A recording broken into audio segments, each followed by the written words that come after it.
വീണ്ടും ഭൂമിയിലധികം ദിവസങ്ങളെ ഓർക്കുന്നു. ഞാൻ മുമ്പ് ഓർപ്പിച്ചിട്ടുള്ളതുപോലെ രക്ഷിക്കപ്പെടുന്നവരെ ഇതിലേക്ക് നമ്മൾ ചേർക്കപ്പെടുന്നവരെയുള്ള ഇനിയുള്ള സമയം നാം രക്ഷിക്കപ്പെട്ടത് യേശുവിനെ രക്ഷിതാവായി സ്വീകരിച്ച് ദൈവജന്മം പ്രാപിച്ചില്ല. അവിടെ മുതൽ നിത്യത്തിലേക്ക് ചേർക്കപ്പെടുന്ന സമയം വരെ സമയം മൊത്തം നാം കടപ്പെട്ടിരിക്കുന്നത് ദൈവത്തിന്, നമുക്കല്ല. അതിനു മുമ്പ് വരെ നമുക്ക് നമ്മുടെ ഇഷ്ടത്തിന് കടപ്പെട്ടിട്ടുണ്ട്. പക്ഷേ യേശുവിനെ ഹൃദയം കൊണ്ട് വിശ്വസിച്ച് വായു കൊണ്ടേറ്റ് പറയുമ്പോൾ രക്ഷിക്കപ്പെടുമെന്ന് പറയുമ്പോൾ കർത്തൃത്വത്തിൽ നമ്മളെ ഏൽപ്പിച്ചു കൊടുക്കുക. ക്രിസ്തുവിന്റെ കർത്തൃത്വത്തിൽ ഏൽപ്പിച്ചു കൊടുത്താൽ കഴിയാൻ കർത്താവിൻ്റെതാ ബാക്കി സമയം. അങ്ങനെയാണോ നാം വിനിയോഗിക്കുന്നത് നമ്മളെ തന്നെ വിചിത്രം ചെയ്യുക. ദൈവകരങ്ങളിലേക്ക് നമ്മെ ഏൽപ്പിക്കുക. വിലപ്പെട്ട ദൈവത്തെ സ്തുതിക്കുന്നു. ദൈവ ശുശ്രൂഷയ്ക്കായി ഇങ്ങനെ അനുവദിച്ച് നൽകുന്ന സമയങ്ങൾക്കായി ഞാൻ ദൈവത്തിന് വളരെ നന്ദിയുള്ളതാണ്. ദൈവത്തിന്റെ സാന്നിധ്യം നമ്മളെ പകരപ്പെടട്ടെ. പാട്ടിൽ മാത്രമല്ല, ഒറ്റയ്ക്കിരുന്ന പ്രാർത്ഥിക്കുമ്പോഴായാലും വീട്ടിലിരുന്ന് പ്രാർത്ഥിക്കുമ്പോഴായാലും ആത്മാവിൽ നിറയാൻ നാം പരിശീലിക്കണം. പാട്ടുപാടുമ്പോൾ മാത്രമല്ല, ഇനി ദൈവത്തിൽ ആരും ഇവിടെ പ്രകടനം തരാനില്ലെങ്കിലും ആത്മീയത ഉളവാകുന്നത് പുറത്തു നിന്നല്ല, ആരാധന ഉളവാകുന്നത് പുറത്തുനിന്നല്ല, അകത്തുനിന്ന് ഉളവാകുന്നത്. പരിശുദ്ധാത്മാവ് നമ്മുടെ അന്തരാത്മാവിൽ സ്പർശിക്കുമ്പോൾ ഉണ്ടാകുന്നത് ആരാധന. പുറത്തുനിന്ന് ഉളവാകുന്നതെല്ലാം എക്സ്റ്റേണൽ, പുറത്തുനിന്നുള്ള പ്രഷർ തീരുമ്പോൾ അത് തീരും.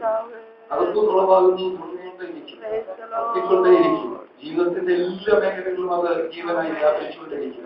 ചില ആത്മീയ യാഥാർത്ഥ്യങ്ങൾ ഇന്ന് രാത്രി കഴിഞ്ഞ പകൽ ദൈവത്തിനെ ഉറപ്പിച്ചതും വളരെ ശ്രദ്ധേയമായി തീർന്നതുമായ ഇതുവരെയും എന്റെ ആത്മീയ ശുശ്രൂഷ ജീവിതത്തിൽ ശ്രദ്ധിക്കപ്പെടാതെ കിടന്ന ഒരു ഭാഗം ദൈവം ഇന്ന് പകൽ എന്നെ ഓർപ്പിച്ചു. അത് ഞാൻ നിങ്ങളുമായിട്ട് പങ്കുവയ്ക്കാനാണ് ആഗ്രഹിക്കുന്നത്. വേദപുസ്തകത്തിൽ എന്തുകൊണ്ട് സത്യവേദ പുസ്തകം എന്ന പേരുണ്ടായി? സത്യമെല്ലാവരും പറയും. എന്റെ ആത്മകഥ അല്ലെങ്കിൽ ആത്മകഥ എഴുതാൻ ഞാൻ ശ്രമിക്കുകയോ ഞാൻ വേറൊരാളെ ഏൽപ്പിക്കുകയോ ചെയ്താൽ മറ്റുള്ളവർ അറിഞ്ഞാൽ മോശമാണെന്ന് വിചാരിക്കുന്ന കാര്യങ്ങൾ ബോധപൂർവം ഞാൻ പറയും. ജസ്റ്റ് ഒന്ന് പരാമർശം വിട്ട് അങ്ങനെ ഒരു കാലഘട്ടത്തെ കുറിച്ച് ഒന്നും ചെയ്യണ്ട, എഴുതണ്ടെന്ന്. ഒരു ഭക്തനായി ജീവിച്ച ഒരു മനുഷ്യന്റെ ജീവചരിത്രം എഴുതാൻ ഒരാളുടെ കരങ്ങളിൽ ഏൽപ്പിച്ചാൽ അദ്ദേഹത്തിന്റെ ജീവിതത്തിലെ നന്മവശത്തെ മാത്രം പ്രൊജക്ട് ചെയ്ത് തിന്മയെല്ലാം, ഏതെങ്കിലും തിന്മ സംഭവിച്ചിട്ടുണ്ടെങ്കിൽ അതെല്ലാം അതിനകത്ത് ഒഴിവാക്കി മാത്രമേ ജീവിതത്തിൽ എഴുതുന്നു. അങ്ങനെയാണ് നമ്മൾ ഇതുവരെ കണ്ടിട്ടുള്ളത്. എന്നാൽ വേദപുസ്തകം എന്തുകൊണ്ട് സത്യവേദ പുസ്തകമായെന്ന് ഒരു ഭക്തൻ ഒരിക്കലും ഇങ്ങനെ പറയാൻ ഇടയായി തീർന്നു. സത്യം സത്യമായിട്ട് എല്ലാം പറഞ്ഞിട്ടുണ്ട്. വേദപുസ്തകത്തിൽ ദൈവത്തിന് വേണ്ടി പ്രവചനപ്പെട്ട ഭക്തന്മാർ വളരെ ശക്തമായി നിന്നവരുണ്ട്. പക്ഷെങ്കിൽ അവരുടെ ജീവിതത്തിൽ വന്ന ഏറ്റവും മൈന്യൂട്ടായിട്ടുള്ള കാര്യം പോലും, ഏറ്റവും ഗണിക്കാൻ പാടില്ലാത്തത് നമ്മൾ ചിന്തിക്കുന്ന കാര്യങ്ങൾ പോലും, ചെറിയ ജീവിതത്തിൽ വന്ന പാകപ്പിഴകൾ പോലും വ്യക്തമായി വേദപുസ്തകത്തിൽ രേഖപ്പെടുത്തിയിട്ടുണ്ട്. മോശ, ദൈവവചനം പറയുന്നു, മോശയെ പോലെ അതിസൗമ്യനായ ഒരു വ്യക്തി ലോകത്തിൽ ഇല്ലായിരുന്നു എന്നാണ് നമ്മൾ മനസ്സിലാക്കുന്നത്. പക്ഷെങ്കിൽ സൗമ്യതയുടെ നേരെ വിപരീത പദമായിട്ട് വേണമെങ്കിൽ നമുക്ക് നിർത്താവുന്ന ഒരു കാര്യമാണ് കോപം. എന്നാൽ മോശയുടെ ജീവിതത്തിൽ വന്ന ആ വലിയ കോപത്തെ കുറിച്ച് വേദപുസ്തകം ഒഴിവാക്കിയില്ല. ദൈവം സർട്ടിഫിക്കറ്റ് കൊടുത്തു അതിസൗമ്യനായ മനുഷ്യനായിരുന്നു.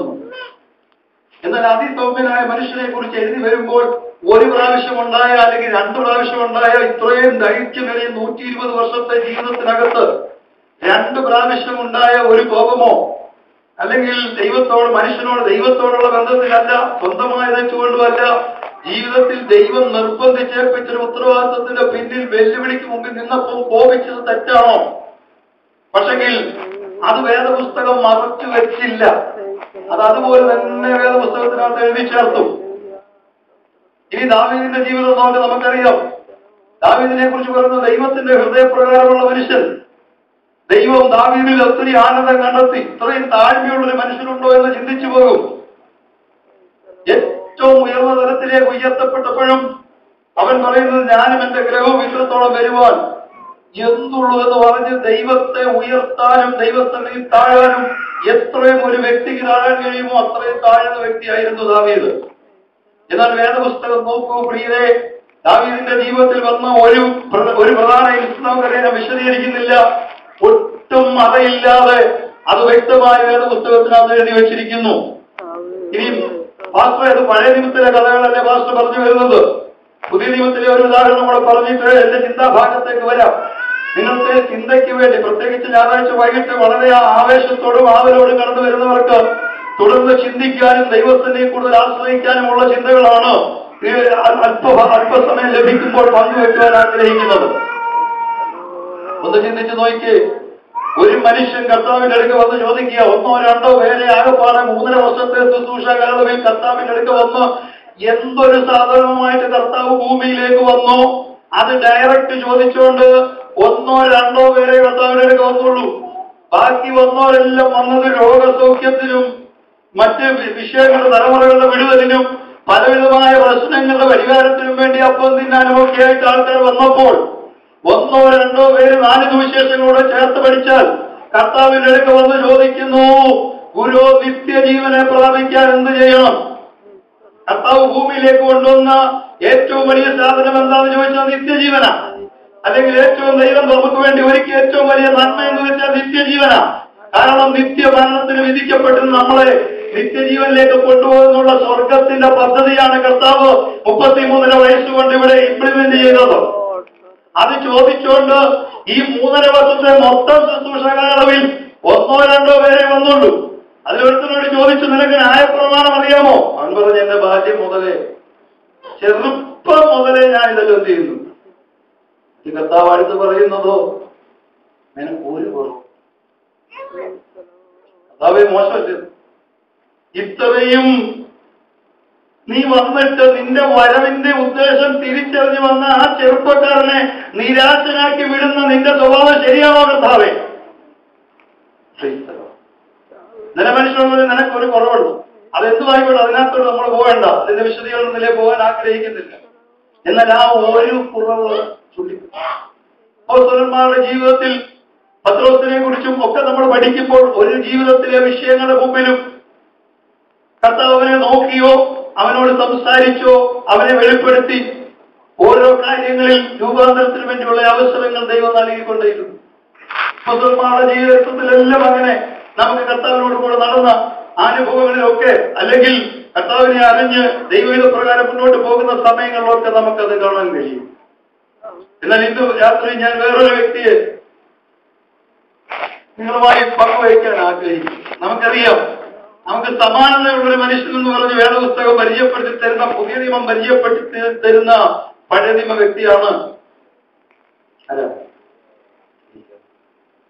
ഏലിയാവ്. നമുക്ക് താമസമുള്ള മനുഷ്യൻ. പ്രാർത്ഥനയെക്കുറിച്ച് ഏലിയാവിന്റെ പ്രാർത്ഥനയെക്കുറിച്ച് എടുത്തു പറയാനാണോ ആ ഭാഗം ഉപയോഗിച്ചിട്ടുള്ളതെങ്കിലും ഏലിയാവ് നമുക്ക് സമസ്വഭാവമുള്ള മനുഷ്യൻ എന്നുള്ള വാക്ക് വെച്ചോണ്ട് തന്റെ ജീവിതത്തിൽ വന്ന ഒരു ചെറിയ പ്രശ്നം നമ്മളെല്ലാ ഭാഗങ്ങളിലും വേദപുസ്തകത്തിൽ എന്താ പറയുന്നത്, നിഴലിച്ചു നിൽക്കുന്നത്, എടുത്തു നിൽക്കുന്നത് അല്ലെങ്കിൽ ഉയർന്നു നിൽക്കുന്നത് ഏലിയാവിന്റെ ശുശ്രൂഷ. ശക്തമായ ശുശ്രൂഷ ചെയ്തൊരാൾ. അപ്പനാരാ അമ്മയാരാന്ന് ഇന്നുവരെ ഏലിയാവിന്റെ ചരിത്രത്തിൽ ഒരു രേഖപ്പെടുത്തി വെച്ചിട്ടില്ല. ഗിലെയാദിലെ ഹിസ്ബി എന്നുള്ള ഏലിയാവിനെ പരിചയപ്പെടുത്തി വേദപുസ്തകം വന്നു. നമുക്കറിയാം, രാജാക്കന്മാരുടെ 1-ാം പുസ്തകം 19-ാം അധ്യായത്തിൽ വരുമ്പോൾ അതിപ്രധാനമായി നമുക്ക് സമാനതയുള്ളൊരു സ്വഭാവം അദ്ദേഹം കാണിച്ചു. ഒരു ജീവിതത്തിന് നേരെ ഒരു വെല്ലുവിളി ഉയർന്നപ്പോൾ, ശക്തമായ ഒരു ശുശ്രൂഷയ്ക്ക് പിന്നിൽ അതിശക്തമായ ഒരു ചോദ്യം ജീവിതത്തിന് നേരെ ഉയർന്നപ്പോൾ ഏലിയാവോ അതിന്റെ മുമ്പിൽ ഭയപ്പെട്ടു എന്ന് എഴുതി. ഇനിയും ഭയപ്പെട്ടിട്ട് ഏലിയാവിനെ ദൈവം കൈവിട്ടില്ല. അവൻ പോയി ചൂരച്ചിരുടെ തണലിൽ കിടന്നു, നമുക്കറിയാം. എന്നാൽ അവിടെ ദൈവം എന്ത് ചെയ്തില്ല? കൈവിട്ടില്ല. ദൈവം അവനോട് കൂടെ അടുത്തു വന്ന് അവനെ തട്ടി ഉണർത്തി. ദീർഘനിദ്രയിലായിരുന്നു, ഉറക്കത്തിന്റെ കെട്ടുവിടാഞ്ഞിട്ട് ആദ്യം കഴിച്ചു, പിന്നെയും കിടന്നു. പിന്നെയും ദൂതൻ തട്ടി ഉണർത്തി, 2ാമതും തട്ടി ഉണർത്തിട്ടു വീണ്ടും പറഞ്ഞു, നിനക്ക് അതേ ദൂരം യാത്ര ചെയ്യാം. അതുകൊണ്ട് ഭക്ഷിക്കാൻ പറഞ്ഞവനെ തട്ടി ഉണർത്തി ഭക്ഷിപ്പിച്ചു. നമ്മൾ അധികം ശ്രദ്ധിക്കപ്പെടാതെ പോകുന്ന ഒരു ഭാഗം ദൈവം ഇന്ന് പകരം എന്റെ ശ്രദ്ധയെ കൊണ്ടുവന്ന് പറഞ്ഞ് ഞാൻ വേഗത്തിൽ അവസാനിപ്പിക്കും.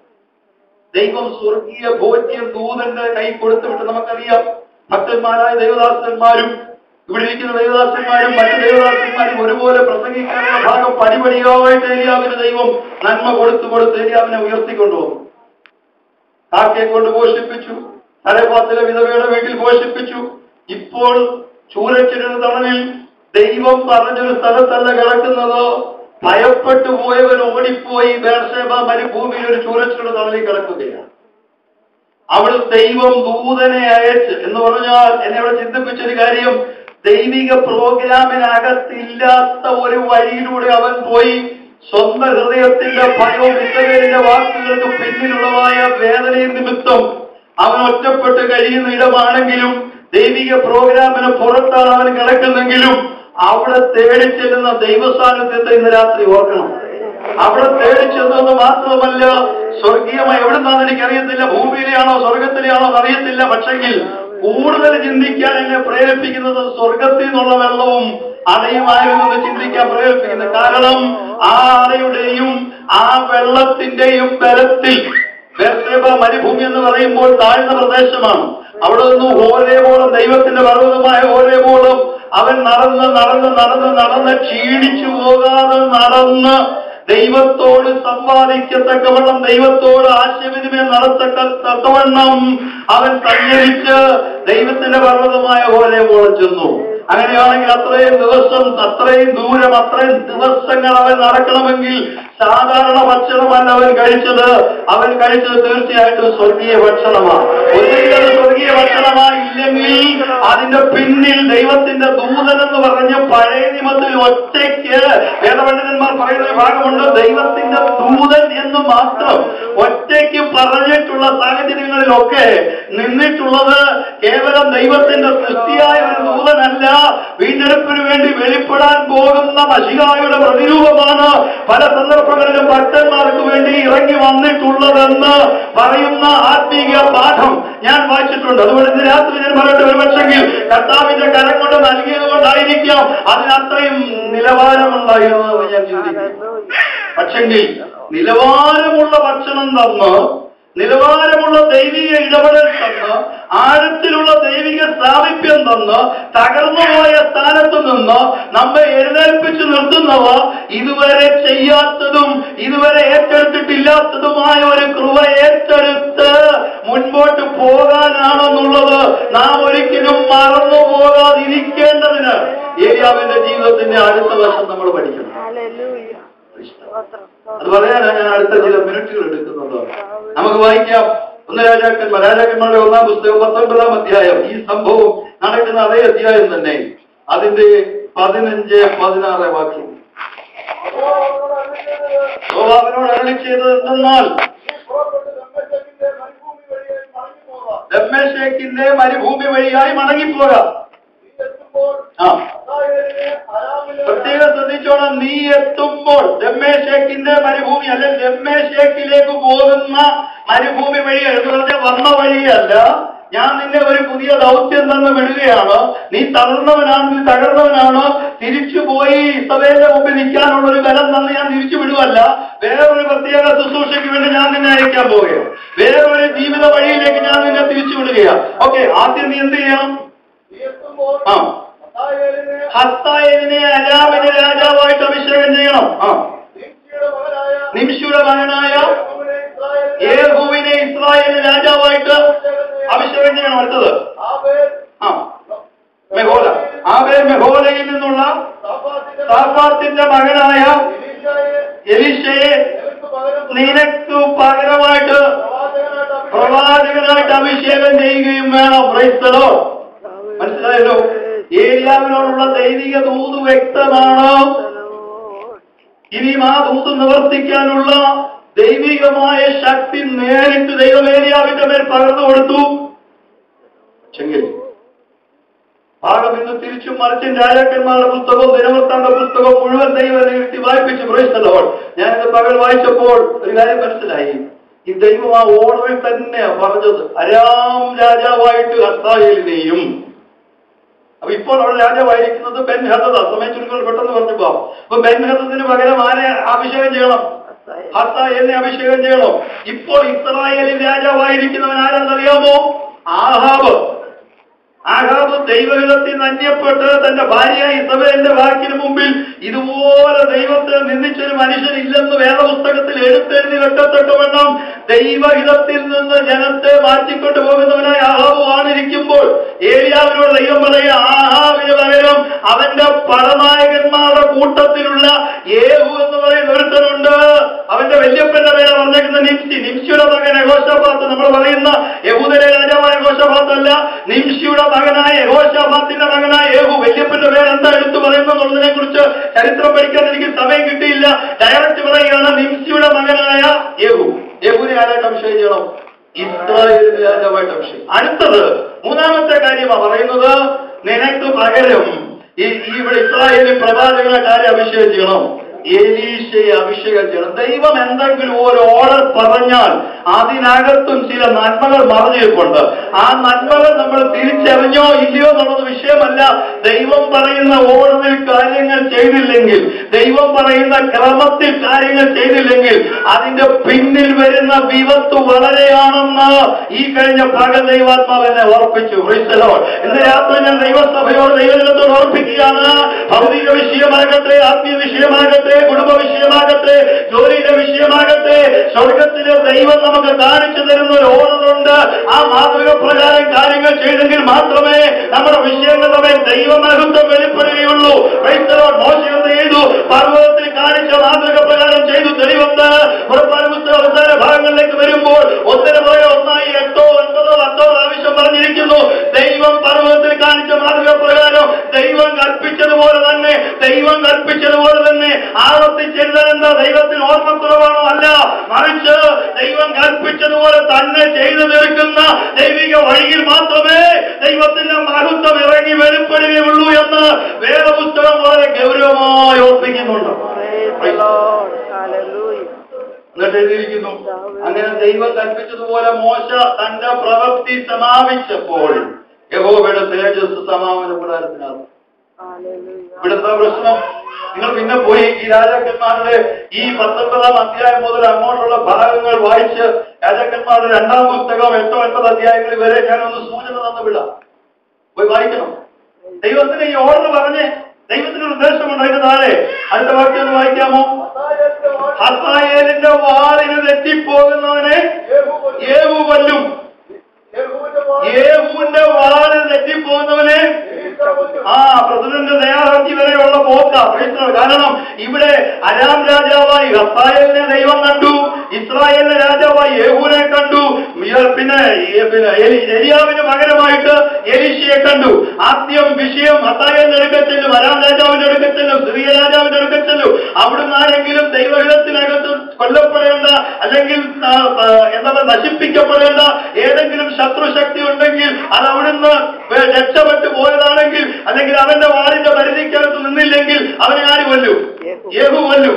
യേഹൂവിന്റെ കയ്യിൽ നിന്ന് വിട്ടുപോയതിനെ ലാസ്റ്റിൽ എവിടെ കൊല്ലും?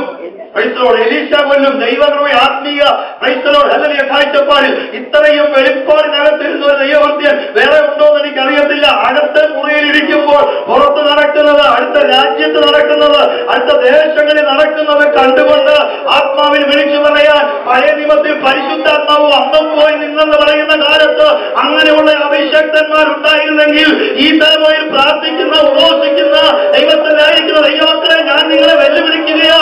നമുക്ക് എന്തുകൊണ്ടായിക്കൂടാ? പരിശുദ്ധാത്മാവ് 24 മണിക്കൂറും മാറാത്ത സാന്നിധ്യമായിട്ട് നമ്മുടെ കൂടെ നിൽക്കുന്നെങ്കിൽ ഈ ദിവസങ്ങളിൽ വരാൻ പോകുന്നതിനെ, ജീവിതത്തിന്റെ അനുഭവങ്ങളിലെ വെല്ലുവിളികളെ കണ്ട്, ശത്രുവിന്റെ പ്രവൃത്തികളെ കണ്ട്, വെട്ടേണ്ടതിനെ വെട്ടുവാൻ, തകർക്കേണ്ടതിനെ തകർക്കുവാൻ ദൈവകൃപയിൽ നിൽക്കുന്ന അഭിഷക്തന്മാരെ ഇന്ന് രാത്രിയും പരിശുദ്ധാത്മാവ് തിരഞ്ഞു വന്നിരിക്കുകയാണ്.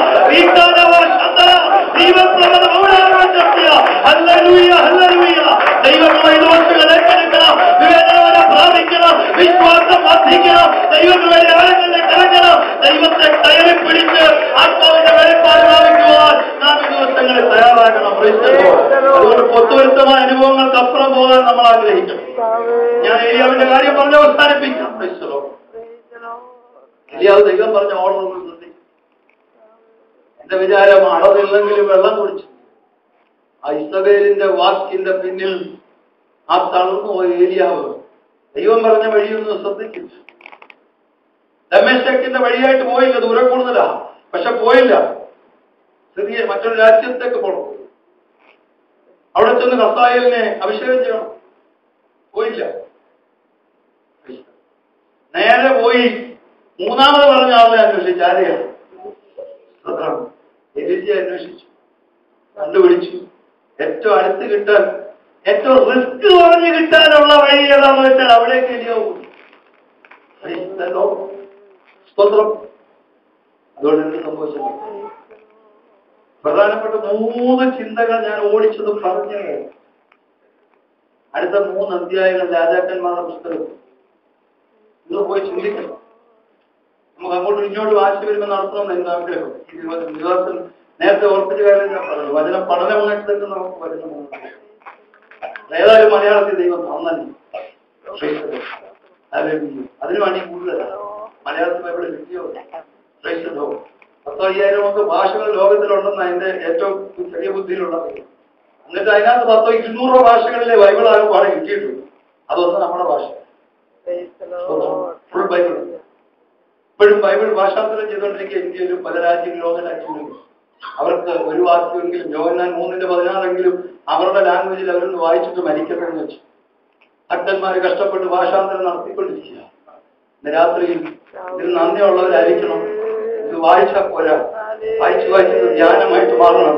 ഇത് ധ്യാനമായി മാറിയാൽ പോരാ, അകത്ത് തീയായിട്ട് വ്യാപരിക്കണം.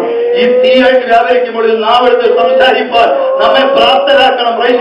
ഹല്ലേലൂയ, സ്തോത്രം. ദൈവദാസന്മാർ മാത്രമല്ല, ഹല്ലേലൂയ, നമ്മുടെ നാവിൽ നിന്ന് വരുന്ന വചനങ്ങൾ നമ്മുടെ കൂടെ ജോലി ചെയ്യുന്നവർക്ക്, അടുത്ത ഭവനത്തിൽ താമസിക്കുന്നവർക്ക്, നമ്മളോട് വന്നൊരു വേദന ഒരാൾ പറയുമ്പോൾ അവരോട് നമ്മളൊരു വാക്ക് തിരിച്ചു പറയുമ്പോൾ അത് അവരിലേക്ക് തീയായിട്ട് ഇറങ്ങണം, വിടുതലായിട്ട് വ്യാപരിക്കണം. Praise the lord. ഹല്ലേലൂയ. ഞങ്ങളും ദൈവത്തിന്റെ മക്കളാ, നിങ്ങളും ദൈവത്തിന്റെ മക്കളാ, നമ്മളെല്ലാവരും ദൈവത്തിന്റെ മക്കളാ. അങ്ങനെയെങ്കിൽ ദൈവത്തിന്റെ ഗുണഗണങ്ങളൊക്കെ ഈ ദിവസങ്ങളിൽ നമ്മളോടുകൂടെ വെളിപ്പെട്ട് നമ്മുടെ ചുറ്റുപാടുകളിലേക്കൊന്ന് വരട്ടെ എന്ന് ആത്മാർത്ഥമായി ഇന്ന് രാത്രി ഞാൻ പ്രാർത്ഥിക്കുകയാണ്.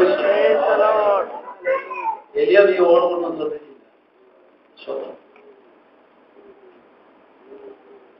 എലിയ പോയി എലീശയെ അഭിഷേകം. നിങ്ങൾക്കാണ് വേദപുസ്തകത്തിൽ ദൈവിക ഇടപെടൽ എത്ര കൃത്യമാണ്. പിന്നെ അടുത്തുള്ള ചാപ്റ്ററിലൊന്നും ഏലിയാവിന്റെ വലിയ ശുശ്രൂഷയൊന്നും കാണുന്നില്ല. മരണം വരെ അത്യാവശ്യം 1-2 ഇടപെടലൊക്കെ. എന്നാൽ മഹത്തായ ശുശ്രൂഷകളൊന്നും അതിനകത്ത് കാണുന്നില്ല. അതിനകത്ത് ചെയ്യുന്ന അടുത്ത അധ്യായങ്ങൾ നിങ്ങൾ പോയി വായിച്ചു നോക്കണം. പേര് പറയാത്ത ചില പ്രവാചകന്മാരെ, മീഖായാവ് എന്ന് പറയുന്ന പ്രവാചകനും അങ്ങനെ പല പ്രവാചകന്മാരെ രംഗപ്രവേശനം ചെയ്യുക. എലീശ പോലും പിന്നെ അടുത്ത രാജാക്കന്മാരുടെ 2-ാം പുസ്തകത്തിലേക്ക് വരുമ്പോഴാണ് എലീശയുടെ ശുശ്രൂഷ. അതായത് ഏലിയാവ് എടുത്തുകൊള്ളപ്പെട്ടതിന് ശേഷമാണ് എലീശയുടെ ശുശ്രൂഷയുടെ ആരംഭം. എന്നാൽ ഇതിന്റെ ഇടക്കാലയളവിൽ ഏലിയാവ് ദൈവം പറഞ്ഞ ക്രമപ്രകാരം ശുശ്രൂഷയിലേക്ക് നീങ്ങാഞ്ഞതുകൊണ്ട്, അല്ലെങ്കിൽ ആത്മീയ ശുശ്രൂഷ ഞാൻ പറയുമ്പോൾ ഏലിയാവിനെ ഉദ്ദേശിച്ച് പറയുമ്പോൾ ശുശ്രൂഷയുടെ കാര്യം മാത്രം ഓർത്തുകൊണ്ടിരിക്കരുത്. ആത്മീയ ജീവിതത്തിൽ ദൈവം പറയുന്ന, ദൈവം തരുന്ന ഓർഡറും ക്രമവും കൊണ്ട് അതിനനുസരിച്ച് മുമ്പോട്ട് സ്റ്റെപ്പ് വച്ചില്ലെങ്കിൽ ഉണ്ടാകുന്ന ഭവിഷ്യത്തിൽ 2-3 കാര്യങ്ങൾ ഞാൻ ഓർപ്പിക്കാം. 20-ാം അധ്യായത്തിലേക്ക് നമ്മൾ നോക്കുമ്പോൾ ഇസ്രായേൽ രാജാവായിരിക്കുന്ന ആഹാബിനു പകരം ആരെ അഭിഷേകം ചെയ്യണമെന്ന് ഏലിയാവോട് പറഞ്ഞ്? യേഹൂനെ. ഏലിയാവ് യേഹൂനെ അഭിഷേകം ചെയ്യാഞ്ഞതുകൊണ്ട് ഈ ആഹാബ് പോയി ബെൻഹദദുമായിട്ട് യുദ്ധത്തിന് പോയി. 1 യുദ്ധം ചെയ്ത്, 2 യുദ്ധം ചെയ്ത്, 3-ാമത്തെ യുദ്ധം ചെയ്തപ്പം ആഹാബും ബെൻഹദദും തമ്മിൽ പറയുന്ന ഒരു പേരുണ്ട്. എന്താണെന്നറിയാമോ? എന്നെ വളരെ ചിന്തിപ്പിച്ചു. 20-ാം അധ്യായം 33-ാം വാക്യം.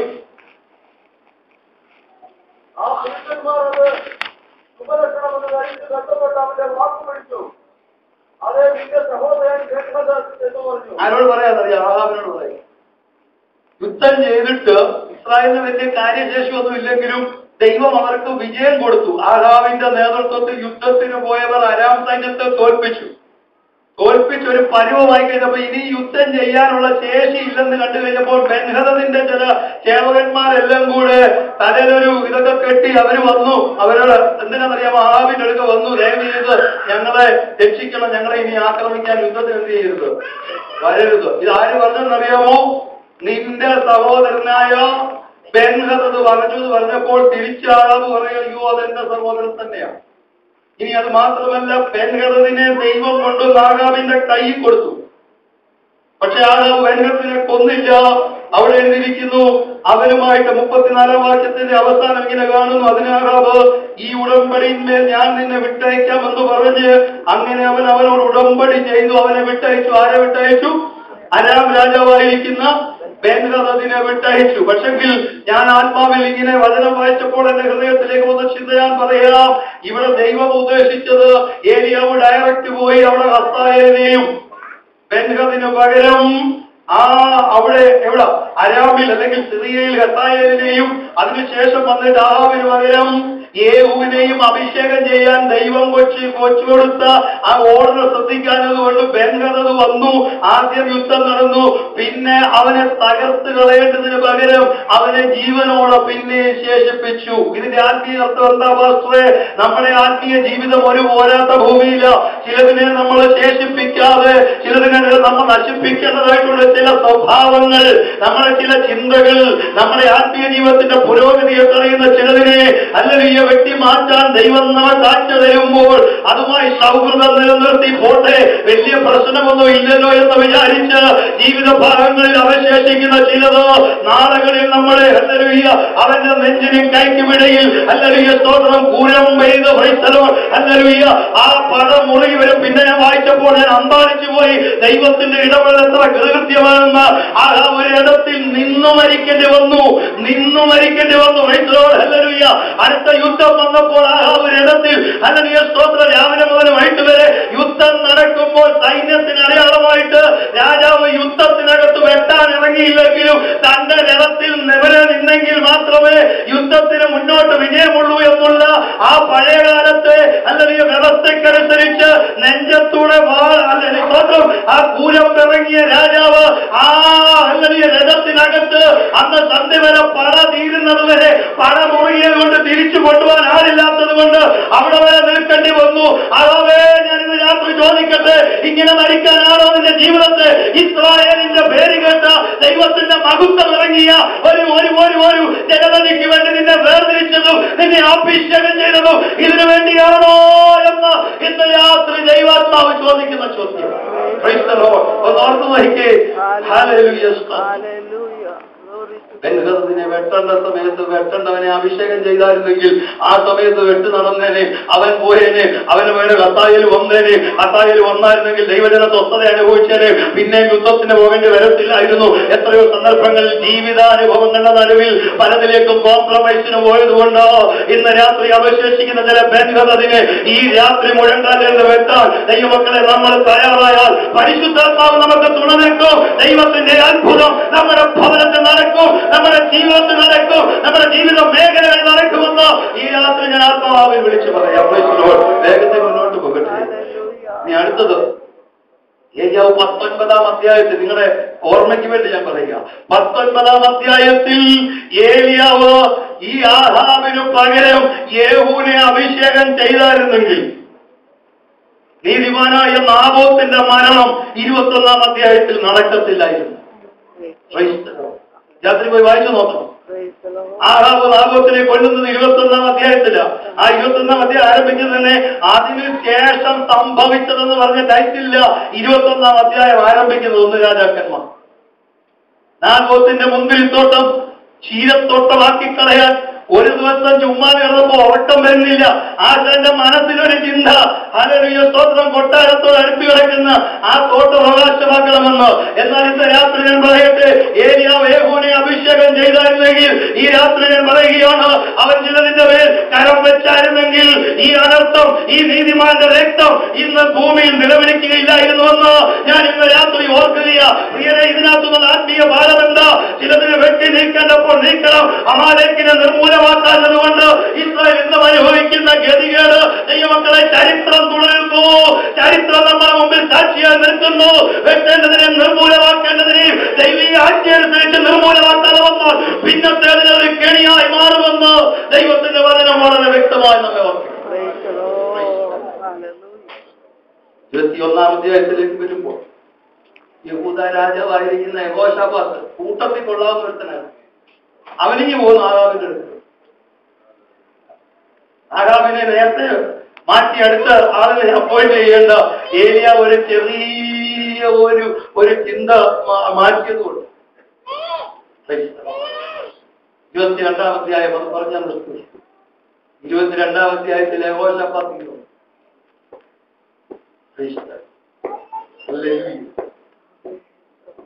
ആ യഹോശാഫാത്ത് വന്ന് ആഹാബ് യഹോശാഫാത്തും കൂടെ എന്താ ഇടപാട് നോക്കി.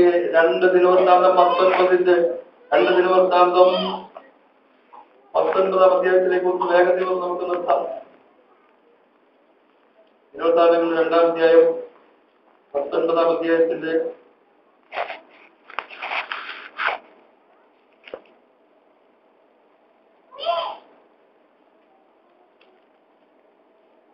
സോറി 18-ാം അധ്യായം 2-ാം അധ്യായത്തിന്റെ 1-ാം വാക്യം.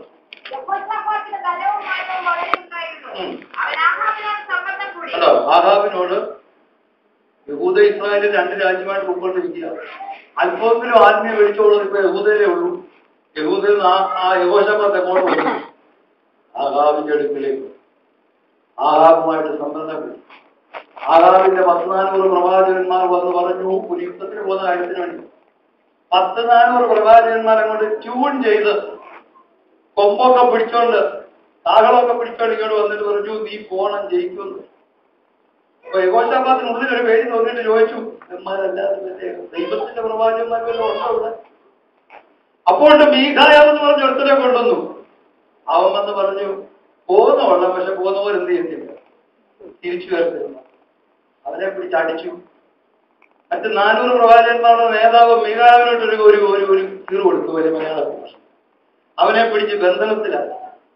ഞെരുക്കത്തിന്റെ അപ്പവും കഷ്ടത്തിന്റെ വെള്ളവും ഒക്കെ കൊടുത്ത് അവിടെ ഇട്ടു. എന്നെ പോയി വായിച്ചാൽ മതി. ഞാൻ നിർത്തുകയാണ് എന്ന് പറഞ്ഞാൽ കുറ്റം ചെയ്യാത്തവൻ അടികൊള്ളേണ്ടി വന്നു. എന്തോന്ന് ചെയ്യാമോ? നേരത്തെ വല്ലതും ഏലിയാവ് ഈ കാര്യം ചെയ്തായിരുന്നെങ്കിൽ ആഹാബും യഹോശാഫാത്തും കൂടെ സമ്മർദ്ദം കൂടിയെന്ന് മാത്രമല്ല, ഒരുത്തൻ ശരിയായതൊന്ന് പറഞ്ഞു, ഒരുത്തൻ നടക്കാൻ പോകുന്നതിനെ കുറിച്ച് പറഞ്ഞു. അവൻ അടികൊള്ളേണ്ടി വന്നു. ഇന്ന് രാത്രി ഞാൻ പറയട്ടെ, നമ്മൾ ചിന്തിക്കേണ്ട കാര്യം ഇത്രേ ഉള്ളൂ. ക്രിസ്ത്യൻ ജീവിതം പോരാട്ടപ്പോവില്ല. ആത്മീയ ജീവിതത്തിന് നേരെ വരുന്ന വെല്ലുവിളികൾക്ക് നേരെ ഹല്ലേലൂയ സമാധാനപരമല്ലാത്തൊരു പര്യവസാനം. സ്വത്രം ഈ ആഹാബും ഈ യഹോശാഫാത്തും കൂടെ യുദ്ധത്തിന് പോയിട്ട് അവിടെ ചെന്നപ്പോൾ ആഹാബ് ഒരു ചെറിയ നമ്പർ ഇറക്കി. നിങ്ങൾക്കറിയാം, പിന്നെ പോയി വായിച്ചു നോക്കിയാൽ മതി. ആഹാബ് പറഞ്ഞു ഞാൻ വേഷം മാറി പടയെ നടക്കും, നീ രാജാവായിട്ട് അങ്ങ് നിന്നോണം. അങ്ങനെ അങ്ങോട്ട് പോയി അങ്ങോട്ട് യുദ്ധം മുറി വന്നപ്പോ മലയാളികളൊക്കെ താണ്ടി നിൽക്കുന്ന രാജാവ്. എടാ അവൻ എവിടുന്ന് വന്ന? അവന് യുദ്ധത്തിന് വന്നതല്ല, ആഹാബിനെ സഹായിക്കാൻ വേണ്ടി ഒരു കൂട്ടുകെട്ടിന് വന്നതാ. യഹോശാഫാത്തിന് നേരെ പിന്നെ അക്രമം അഴിച്ചുവിടാൻ തുടങ്ങിയപ്പോൾ അവൻ അവിടെ നിന്ന് രാജാവ് രഥത്തിനകത്ത് നിന്ന് വേദപുസ്തകത്തിൽ എഴുതിയിരിക്കുന്നു, അയ്യോ ഞാൻ രാജാവല്ലേ എന്ന് വിളിച്ചു പറഞ്ഞ് തിരിച്ചു പോയിരുന്നു. ഈ ഭാഗങ്ങളൊക്കെ നിങ്ങൾ വായിക്കുമ്പോൾ വളരെ ഗൗരവമായി ഈ പഴയ നിയമ രീതിയിൽ ചിന്തിക്കരുത്. പുതിയ നിയമത്തിലേക്ക് വന്നിട്ട് നമ്മുടെ ക്രിസ്തീയ ജീവിതത്തിന് നേരെ വരുന്ന ചില വെല്ലുവിളികൾ ഈ ദിവസങ്ങളിൽ ദൈവഹിത പ്രകാരം തരണം ചെയ്യണമെങ്കിൽ ശാന്തമായിരുന്ന ദൈവശബ്ദം കേട്ട ഹല്ലേലൂയ ദൈവത്തിന്റെ കരങ്ങളിലേക്ക് നമ്മെ ഏൽപ്പിച്ചു കൊടുത്ത് കർത്താവേ ഹല്ലേലൂയ ഹിതകരമല്ലാത്തതിലേക്ക് കാര്യങ്ങൾ നീങ്ങാതിരിക്കുവാൻ ഹല്ലേലൂയ സമയാസമയങ്ങൾ എടുക്കേണ്ട തീരുമാനങ്ങൾ എടുത്ത് ദൈവത്തിന്റെ ക്രമമെന്തെന്ന് മനസ്സിലാക്കി ഹല്ലേലൂയ ഹസായേലിന്റെ വാളിൽ ഒഴിഞ്ഞു വരുന്നവനെ യേഹൂ കൊല്ലും, യേഹൂവിന്റെ വാളിൽ ഒഴിഞ്ഞു വരുന്നവനെ എലീശ കൊല്ലും എന്ന് പറയുമ്പോൾ ഹല്ലേലൂയ ഇന്ന് രാത്രി ഒരു കാര്യം കൂടെ ഞാൻ പറയട്ടെ. ഏലിയാവിന്റെ കാലം കഴിഞ്ഞ് ബെൻഹദദിന്റെ ഭരണം തുടർന്നു. പിന്നെ ഹല്ലേലൂയ എലീശയുടെ ശുശ്രൂഷ വളരെ ശക്തമായി വന്ന് എത്രയോ നാളുകൾക്ക് ശേഷമാ ഹസായേലിനെ യേഹൂവിനെ അഭിഷേകം ചെയ്യുന്നത്. ആ യേഹൂ അഭിഷക്തനായി വന്നതിന് ശേഷമാണ് ദൈവജനത്തിന്റെ ഇടയിൽ നിന്ന് ഇസബേലിന്റെ അന്യായ പോരുകൾ അഴിഞ്ഞു മാറുവാനിടയായി തീർന്നത്. യേഹൂ അഭിഷക്തനായി തീർന്നതിന് ശേഷമാണ് ഇസബേലിന്റെ ശക്തികൾ തകരുവാനിടയായി തീർന്നത്. ഇന്ന് രാത്രി ഹല്ലേലൂയ ആത്മപരിജ്ഞാനമുള്ള ദൈവജനമാണ് എന്റെ മുമ്പിൽ ഇരിക്കുന്നത്. ഒരു നിമിഷം നമ്മൾ പ്രാർത്ഥിച്ച് അവസാനിപ്പിക്കുന്നതിന് മുമ്പ് ദൈവങ്ങളുടെ കരങ്ങളിലേക്ക് ഏൽപ്പിച്ചു കൊടുക്കുക. ഏലിയാവേ നിന്നോടൊരു ചോദ്യം, എന്നെ ഞാൻ നിന്നോട് പറഞ്ഞത് യേഹൂവിനെ അഭിഷേകം ചെയ്ത് അവന്റെ കരങ്ങളിലാണ് ഇസ്രായേലിന്റെ ബന്ധനങ്ങളെ അഴിച്ച് തകർത്ത് കളയാനുള്ള അഭിഷേകത്തിന്റെ ശക്തി ഞാൻ അവനെ ഏൽപ്പിച്ചിരിക്കുന്നത്. ആ ശുശ്രൂഷ ചെയ്യാൻ ഞാൻ അവനെ ചുമതലപ്പെടുത്തിയിരിക്കുന്നത്. എന്നാൽ ഏലിയാവ് കാര്യത്തിൽ ശ്രദ്ധവെക്കാഞ്ഞതുകൊണ്ട് പിന്നെയും ഇസ്രായേലിന്റെ ആക്രമണങ്ങളും അജ്ഞാരാധനയുടെ ശക്തികളും ഇസ്രായേലിയ പാരമ്പര്യങ്ങളും ഹല്ലേലൂയ.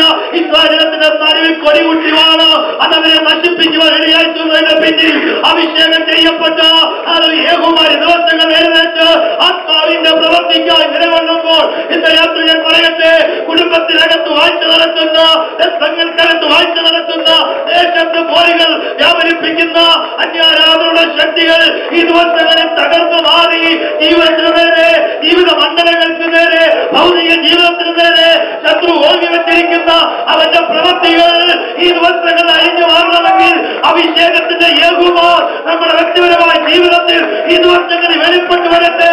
ഞാൻ അതിനെങ്കിലും പറയട്ടെ, അഭിഷേകത്തിന്റെ അടുത്ത തലങ്ങൾ, ആത്മനിറവിന്റെ അടുത്ത തലങ്ങൾ, ദൈവങ്ങളുടെ അടുത്ത നിറവുകൾ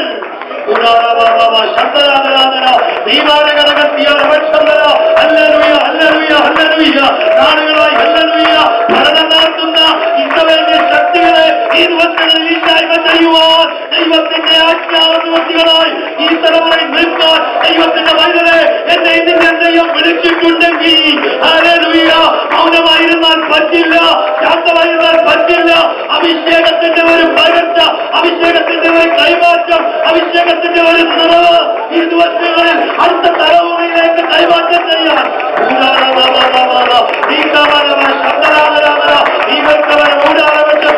ദൈവത്തിന്റെ ദൂത് മനസ്സിലാക്കുന്ന ദൈവം ദൈവങ്ങളുടെ കരങ്ങളിൽ ഈ രാത്രി ഏൽപ്പിച്ചു കൊടുക്കാൻ ഞാൻ വിശ്വസിക്കുന്നു.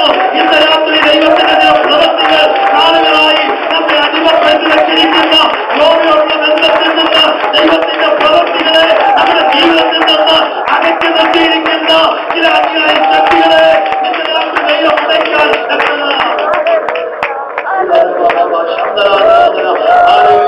ദൈവത്തോട് പ്രാർത്ഥിക്കപ്പെട്ടാവ്. എന്റെ വ്യക്തിപരമായ ജീവിതത്തിൽ, എന്റെ കുടുംബത്തിൽ, എന്റെ ബിസിനസ് മേഖലകളിൽ, എന്റെ ജോലി സ്ഥാനത്ത്, എന്റെ പല ചുവടുവെപ്പുകളുടെ നടുവിൽ ഒന്നിനു പുറകെ ഒന്നായി പലപ്പോഴും ഞാൻ എടുത്തുവെക്കുന്ന ചുവടുകൾ ദൈവപ്രവൃത്തിയായി പരിണമിക്കുവാൻ ഇടയാകാതെ വേണം. പരിമിതമായ ജീവിത സാഹചര്യങ്ങൾക്കകത്ത് എന്നെ അമർത്തിക്കളയുന്നതായ ചില ഹല്ലേലൂയ ആധിപത്യങ്ങളെ വാഴ്ചകളുണ്ട്, അധികാരങ്ങളുണ്ട്. ഈ അന്ധകാരത്തിന്റെ ലോകാധിപതികളുണ്ട്, സ്വർലോകത്തിന്റെ ദുഷ്ടാത്മസേനകളുണ്ട്. മറന്നുപോകരുത്. ഒടുവിൽ കർത്താവിനോന്റെ അമിതബലത്തിലും ശക്തിപ്പെടണം. നമുക്ക് പോരാട്ടമുള്ളത് ജഡരക്തങ്ങളോടല്ല, വാഴ്ചകളോട് നമുക്ക് പോരാട്ടമുണ്ട്, അധികാരങ്ങളോട് നമുക്ക് പോരാട്ടമുണ്ട്, സ്വർലോകത്തിലെ ദുഷ്ടാത്മസേനയോട് പോരാട്ടമുണ്ട്. അതൊരു യുദ്ധം തന്നെ ആകട്ടെ. അതിനോട് യുദ്ധം ചെയ്യുവാൻ ചില മാനുഷിക താല്പര്യങ്ങളോട്, ചില ജടിക ഇച്ഛകളോട് ഹല്ലേലൂയ ഇന്ന് രാത്രി സവനപ്പെടുവാൻ ഇടയാകാതെ വേണം.